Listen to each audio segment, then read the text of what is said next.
In today's golf lesson video, I'm going to show you how to get shaft lean and compress your irons, because so many of you are getting this completely wrong. In this golf lesson, I'm going to show you with live data how to achieve shaft lean so you can start striking the golf ball just like the pros. And don't panic, I'm going to make this super simple. Before we get into this super simple golf tip that's going to get you striking that golf ball so much better, if you're new to the channel, hello and welcome. If you're a returning viewer, hello again. Little reminder for you all, if you're not subscribed to the channel, please do consider hitting that subscribe button. It helps me to continue to make free content just like this to help you lower your scores. And my analytics down here are telling me that not enough of you are subscribed. My word, that was a straight golf shot. Let's get you hitting some just like that. So if you want to create shaft lean, like you see the guys on the TV, handle in front of the club head at impact, hitting ball, then turf, so hitting those divots out the ground, striking that golf ball pure. How many of you, and be honest, have tried this before? You've gone up to the top of your golf swing, and you think, right, I need to keep this angle in here for as long as possible, because when I get to impact, that's what I want it to be. I want the handle to be ahead of the club head to create that shaft lean and create that compression. Come on, be honest. Even comment down below or hit the like button if you have tried to create shaft lean by doing that. And be honest, how many of you have started hitting the golf ball absolutely rubbish after doing that?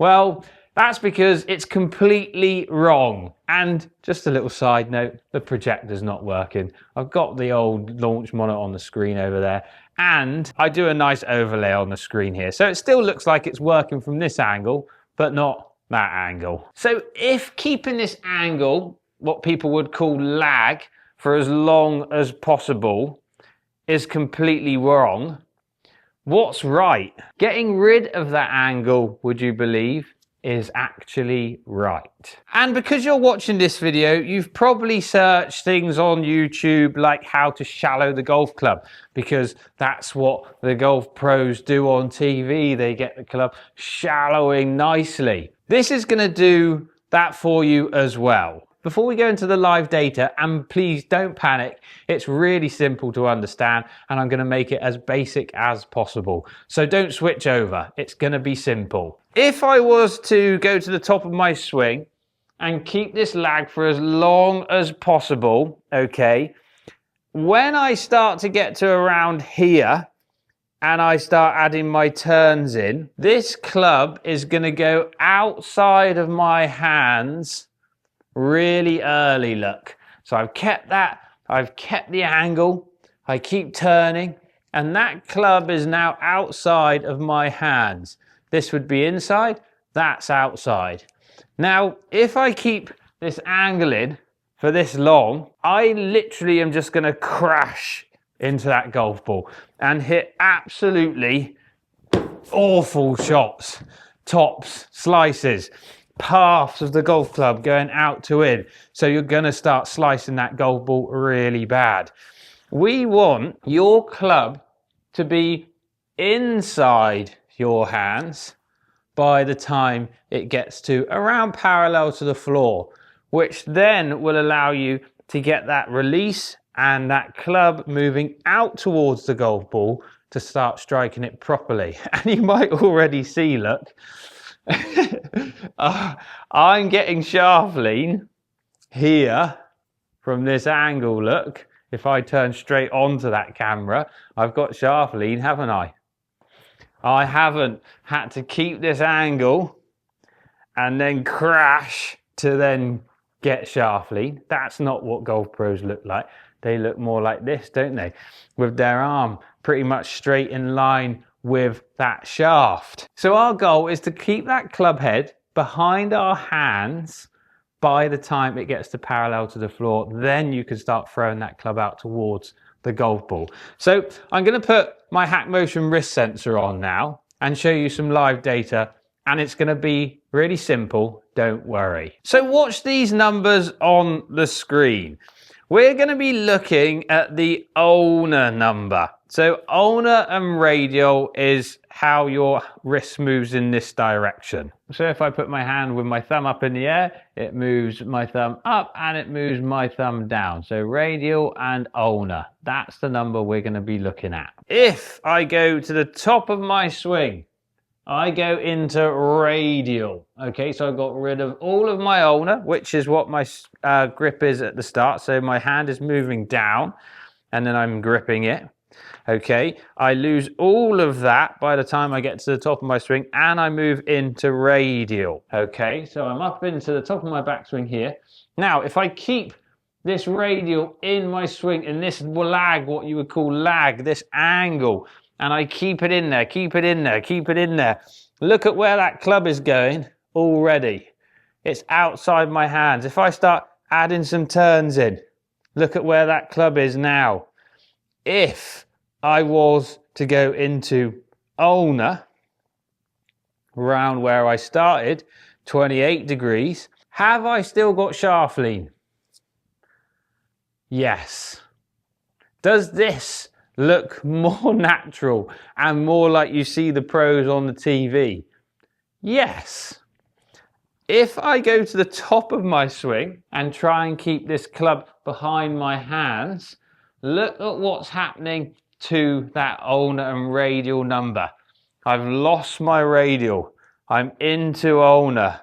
And by the time I get to parallel to the floor, my club is now behind my hands.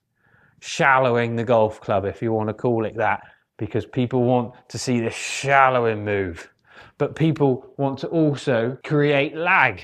Well, if you create lag and want shallowing, you're going to get into some very funny positions, which is going to cause some big old blocks out there and some big old hooks, because you're going to want to try and recover that ball from going out to the right. So what I want you to do in your swings, once you get to the top of your swing, is feel like you're throwing this club away from you. Behind and away. Okay, so we're getting rid of this lag angle, which will then keep the club behind your hands in the downswing, which will then allow you to rotate that club out towards the golf ball. I've still got shaft lean. That handle is in front of the club head. Okay, and if I'm just sort of set up to the golf ball here, and go up to the top, get rid of that radial into ulnar, turn into the golf ball, that's basically my setup position. I've not really done much different. And if I hit one, look, okay, set myself up, feel like I'm getting into that ulnar as quick as I can in that downswing to get that head behind my hands.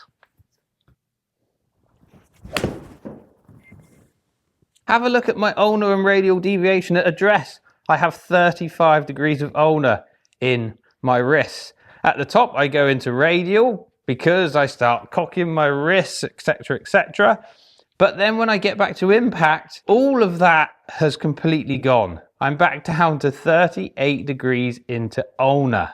And trust me, I'm not the best at this. I do keep this angle in for too long, and it's something that I work on regularly in my swing to get rid of it as much as possible, because it only helps with timing, impact location, face control, all the things you want to hit better golf shots. So when you're trying to create shaft lean, don't go adding all this lag in and trying to keep it for as long as possible, because you'll start eventually turning that body, getting that club to move more over the top and above your hands, swinging to the left, finding it really hard to get that strike on the golf ball, especially on the vertical plane. So you'll hit high on the face, low on the face quite a lot, those kind of ideas, hit fats and thins. You want to really feel your club is gonna get rid, or your wrists are going to get rid of that radial, go back into ulnar as quick as possible, which will allow this club to move behind your hands at this point, which then you'll be able to start rotating, pushing in the ground in that lead foot, like we talk about in so many videos, to get that club flinging out to the golf ball. It's an absolute game changer. If I'm taking this to the range to try and practice, I'm breaking it down in my swing. So I'm setting myself up like I'm going to hit a normal shot. I'm swinging to the top like I normally would, but then I'm literally feeling like if I'm a clock face, 12 o'clock's in front of me, 6 is behind, I'm throwing my club over towards sort of 4 o'clock, 5 o'clock on that clock face. So 3 o'clock would be here, okay, and I'm throwing it to sort of 4, 5 o'clock over this way, probably about 4:30, okay, and I'm getting rid of this angle, okay, so up, throw that club that way, up, and hit. That was such a nice strike, and it's drawing. Who doesn't want to draw the golf ball? Let me know in the comments down below if this helps you transform your iron striking. It certainly does so many of my lessons. And the live data, I hope it doesn't scare you. I hope you found it informative. Hat Motion, amazing bit of kit, and I love using it on my students as well.